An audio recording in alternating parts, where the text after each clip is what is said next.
Rosalie, anong pahayag ni Representative De Lima sa sinabi ni Senator Padilla? Aga maituturing na obstructionist ang tutulan ng lahat ng hakbang ng majority sa Senado man o sa Kamara. Yan ang pahayag ni House Senior Deputy Minority Leader at mamayang Liberal Party List Representative Leila De Lima kaugnay ng sinabi ni Senator Robin Padilla. Ito ay matapos tanungin ng senador sa isyu ng posibleng impeachment trial ni Vice President Sara Duterte. Sagot ni Senator Padilla, kapag sila ay nag-oppose sa gagawing paglilitis, huwag sabihin na sila ay bias. Dagdag pa nito, trabaho ito ng minority at parliamentary procedure ito na dapat sundin. Ngunit ayon kay Congresswoman De Lima, hindi lahat ay nararapat tutulan. Now, that's not my understanding of our job here.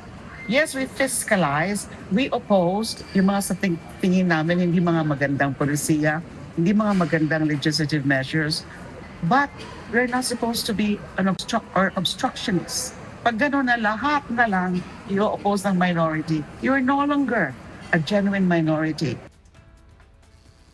Samantala, magtataka naman si Representative De Lima sa magiging basihan ng mga boboto ng no o tututol sa impeachment ni VP Duterte sa plenaryo ng Kamara. Sa gitna ito ng kawalan ng ebidensyang inilatag ni VP Duterte sa pagdinig ng House Justice Committee sa mga reklamong impeachment. So ano magiging basis ng no vote nila? So it to be something political. No, kasi ano, hindi nga, and then the probable cause was definitely met more than the threshold of probable cause. Nakuha yun, nakita yun. So what will be the basis of negative vote? So there must be, they would have reasons of their own.